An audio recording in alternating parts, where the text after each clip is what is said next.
Hello and welcome to the mill. I am your host, Dusty Crane, and this week, a little bit of a slow week in Stonemeyer news. Jamie didn't have the Facebook live stream this week. There was a scheduling conflict, and in addition to that, no newsletter. It was just kind of a slow week as Viticulture World continues to arrive to people along with the wine crate, and we'll talk about that in just a minute because I want to talk a little bit about it. I'm not allowed to do reviews, but I do have thoughts, and I definitely have some favorite parts of Viticulture World, so I'm going to go ahead and talk about that. Another thing I wanted to talk about real quick is a pretty cool fan-made, it's a website. It's actually a card randomizer for Libertalia Winds of Galecrest.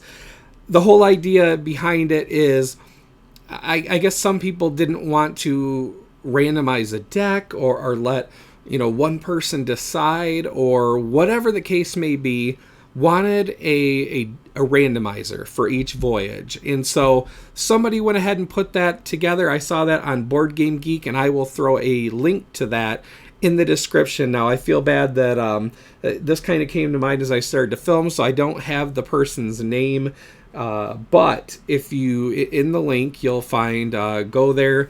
If you think it's cool, go ahead and drop them some GeekGold if you have any, or just a thanks maybe in the comments would be equally appreciated. Again, I guess that's, kind of if you have a Board Game Geek account.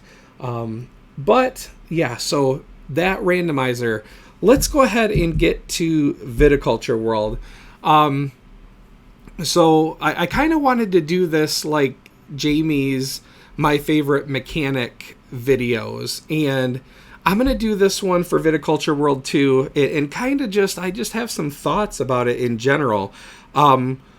First of all, I think Mahir and Francisco did a great job on this expansion. I think there's probably going to be some folks that this might be a little bit more of a I'm not going to say there's too much baggage in the word controversial. I think this one is going to be questionable about whether or not people consider this essential, only because of the fact that you have a game that went from competitive to becoming cooperative. So in that regard, I think there's going to be some people that are like, yo, that's not what I come to viticulture for, or you're going to have folks that really weren't interested in viticulture but love co-ops and decided that this is what was going to get them into the door.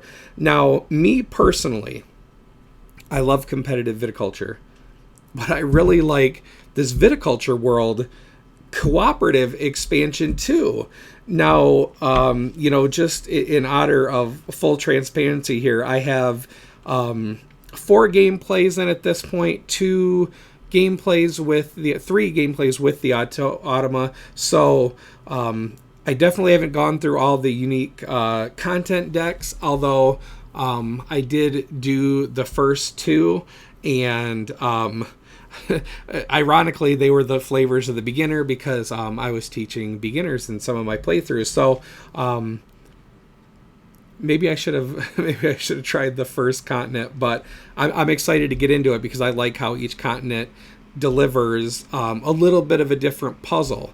Particularly the continents that have like their own tracks or like a shared knowledge, something like that. I think that's really cool. It's really clever. But for me, my favorite mechanic in Viticulture World is the innovation tiles. Now, at first blush, you go, okay, the powers, like, I'm gonna like when the board becomes, or you become, more powerful over time. I love that in a game, that sense of progression, and the innovation tiles just do a really, really good job of demonstrating that. I like how the powers are reasonable at first, and those innovation tiles, man, I feel like it almost feels, even though the game is difficult, it almost feels overpowered if you have a lot of games of viticulture behind you where you're like, oh man, now I can, like, if you got bonuses, you could make 3 wines, but like, oh man, now I'm doing 3 wines. Oh, and I'm getting that 1 victory point per, wine order filled. Like, the different benefits, the way the different spots are, upgraded by these rectangular innovation tiles. It just feels good, especially in a game where you have more people. Now, most of mine have been at 2 plays, which is just fine, although it does make you, I think, more choosy on when you decide to buy those innovation tiles. I think when you are in a lower player count, you have to be a little bit choosier.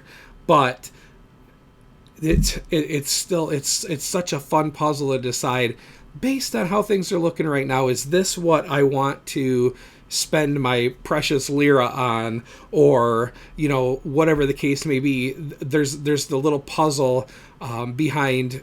I'm getting a little bit off topic here because I want to talk about innovation tiles, but I also know me and the way my mind works, so if I don't just complete this thought, I'm gonna forget it entirely. So I like the puzzle on when you're going to use the grande worker. Before you have those oval innovation tiles on, I still brought it around. When you have more of those oval innovation tiles out, it becomes less important to reserve that grande worker to go to a spot that, that you both need to use on a turn.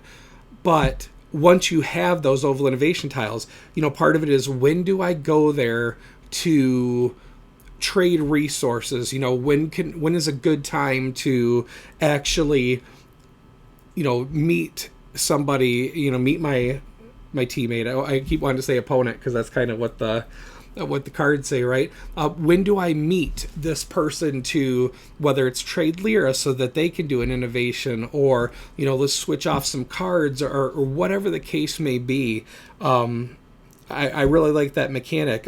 So speaking of the innovation tiles again, those ovals, they seem, at first, it almost seems like they're not the fun choice. The fun choice is upgrading that spot and making it more powerful, but there's so much importance in where you decide to put down those innovation tiles and what spots are going to be most valuable. And you can tell that, that was part of the consideration for the game design, because you do have those spots that you have to pay to put this here. It's not you're getting an award, it's you have to pay, whether, it's a victory point or whether it's lira.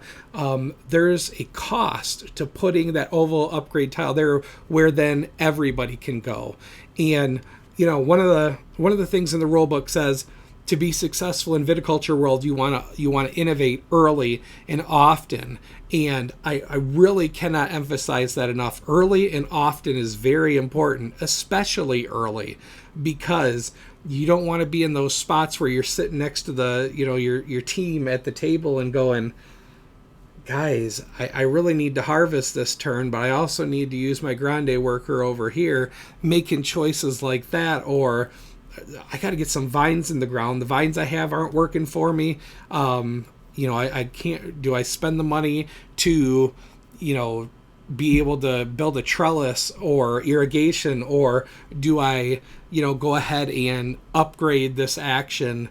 Obviously there's a little bit of a cost differential there between the innovate and those two in particular upgrades, but still that becomes part of the equation. In the innovation spots at first seem like the less fun option, but they're very, very important to the overall strategy. And so for me, the innovation tiles are a game changer, like not just because of, co-op, competitive, whatever. I kind of want to see them pop up in more Stonemaier games. Really, progression is an important part of that Stonemaier design philosophy, that constantly going out there and trying to, it feels good as your actions become more powerful. Like, think of Scythe and how you're doing upgrades, and now you can produce on more territories, or, you can travel further with speed mechs. Like, progression is a very important part of, what makes in my opinion, a really fun aspect of Stonemaier games. It always feels good to, like, in even Wingspan, you got more brown birds out, or you got pink powers that other people are activating. That cycle of turns getting more and more exciting as you go on is just something that I really enjoy. And so that was, I just want to talk, kind of my favorite. But I've said already, innovation tiles, I love them, but the more games I play, the more I come to appreciate it. And just the thought that even went into, like, the yellow and blue hats in terms of, hey, this is a bonus spot, so to speak, but you're only getting it if it's a trained worker. But that also allows more people to get those bonuses, where in competitive viticulture, you're competing for, I want to wake up earlier because I want to get to this spot before this guy who I know is going to use it, but I want that bonus. I want the wine order I fill to be worth 1 victory point more, or I want to build a structure for 1 lira less, like that kind of thing. Now you kind of have that with the trained workers, but you're getting a little something extra for yourself. It's not hurting your team. It was really clever how Mahir and Francisco addressed that. And so I'm a big fan of what they did with viticulture. Turning it on its head is not an easy thing to do with such an established game, to say, hey, we're going to change course entirely. Let's go ahead and take this game that's competitive, make it co-op. It's fun. In my opinion, it's fun. I like it. I like how this changes. I like that you're working together. Especially, like, I don't know if it's me getting older and finding less joy in stomping my opponents around the table, or if it's just kind of the state of things right now. And to me, it feels better to work together than work against each other. I'm sure some pretty interesting papers will be written in the future about, kind of this time in history and what, how maybe that affected, are there others out there that are like, no, has there been a push towards more cooperative games, or maybe it's just me. I could be totally alone here, but that was definitely the highlight of Viticulture World for me, is these innovation tiles. And I was debating whether or not to talk about it at all, and I swear that's going to be my downfall. I always go, I don't think I'm going to talk about it, and then I end up talking about it. So let's talk the wine crate. And in particular, I guess some of the feedback that's been out there on Board Game Geek and in the forums. So one of the pieces of confusion, not a complaint, the confusion was that the wine crate, they thought it was going to be wood because it looks like wood, but it's cardboard. I think if it was actual wood crate, I think it would drive the cost up considerably. But no, just cardboard. So that was one of them. The second thing is the insert itself. Some people have concerns about how thin the plastic is, or how thick the plastic is. I hesitate to say how thin the plastic is, because I don't think it's thin. I think it's passable for what it's doing. Some folks are looking at it as a quick start solution, which I think is a little bit different than just a regular kind of insert that's storage. I mean, in my opinion, I absolutely agree that the best inserts also expedite the setup process. The faster you can get the game to the table and playable, the better, right? But really, the only thing that's listed as a quick setup kind of piece in that wine crate is the the player token trays. There's three. They're small trays. They're like this. In that case, the plastic is certainly suffice. When I talk the difference between thin plastic and thick plastic, so like the thick plastic, if you have Wingspan, you know, like that bird card tray, that bird tray is meant to come out every single time. Like that's a part of the game. You know, it's part of being out there. You know, to have that on display. That card tray is much thicker than, maybe it's not even fair to say much thicker. It's thicker than the trays that you have in the wine crate, because overall, I don't think most of it is meant to come out every single time. Now, there are the pieces that sit on top of a board that's got to come out. It's not thin, it's not thick. It's kind of just, it's suitable for its purpose. I think the only tray that is in any danger for what it has in it would be that bottom kind of L tray. And I think that's probably really only the case if it's loaded down with lira. Like, I only have one pack of the coins, but I know some people have doubled up. So, I mean, I think short of, if you have that thing loaded with lira and you take that L container out every single time, I could see there being some concern for how the plastic is, whether it'll stand up to hundreds of in and out of the box. But for the most part, I think if you go into the wine crate thinking of it more as kind of like a storage solution versus something that expedites setup, I do think in the state it's in today that it does expedite setup, because for me, setting up Viticulture, the biggest pain in the butt was always fishing I had the older Essential Edition tray that was in there. It was like the biggest part of setup for me was fishing out the player pieces kind of one at a time, because the wells were so deep, you know. And then it was like I also had the Tuscany pieces in there. I don't have any of the special workers, you know, from the Kickstarter, but just fishing that stuff out of there, I was like, that was a pain. So having those little trays there, those things are awesome. And I understand they're actually just in Viticulture Essential Edition now. Jamie a while back had gone back and a short while back had redesigned those inserts. So a major improvement. You don't need the wine crate to get those. That's actually just in Essential Edition. But in my opinion, for what you get with the wine crate, for what you get with, you know, with it having the insert of Viticulture World in there, I think it's a bargain. I do, especially with, if you're a Stonemaier champion.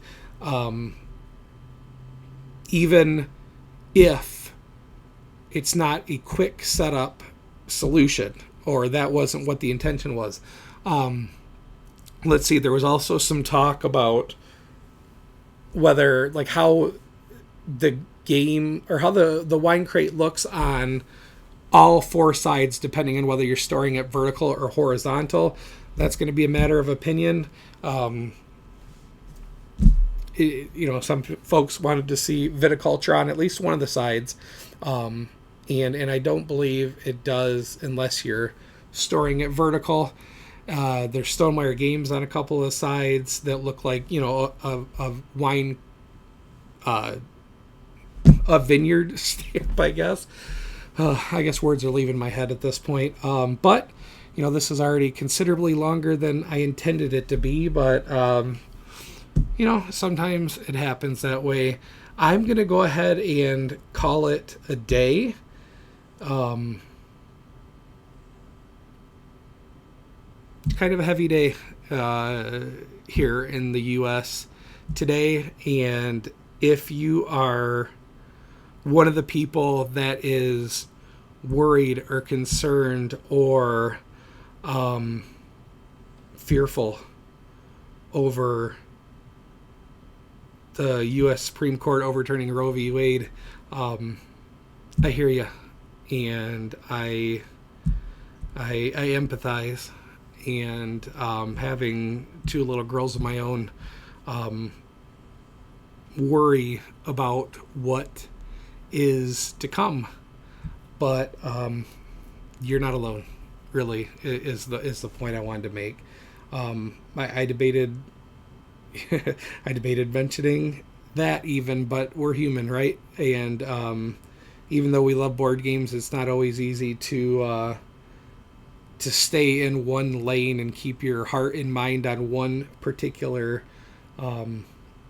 thing. So, yeah, that's it. I'm not going to tell you how to feel about it or make some grand sweeping statement. And just saying that I'm here and I empathize and I understand. And if you don't have anyone to talk to and you would like to, feel free to say something in the comments. And I am certainly not trained in nor do I know the right words to say. Largely, honestly, probably a bit of a hothead, and the things that I would want to say are probably not very helpful. So, but maybe it's enough to just know if this is something that weighs heavy on you too. Maybe just knowing that you're not alone in that. Even though I think there's plenty of evidence that you're not already. I've seen enough. I know. I just want us to take care of each other. I just want us to look out. So do what you need to do this weekend, next weekend. Practice some self-love. Take care of yourself. Sincerely mean that.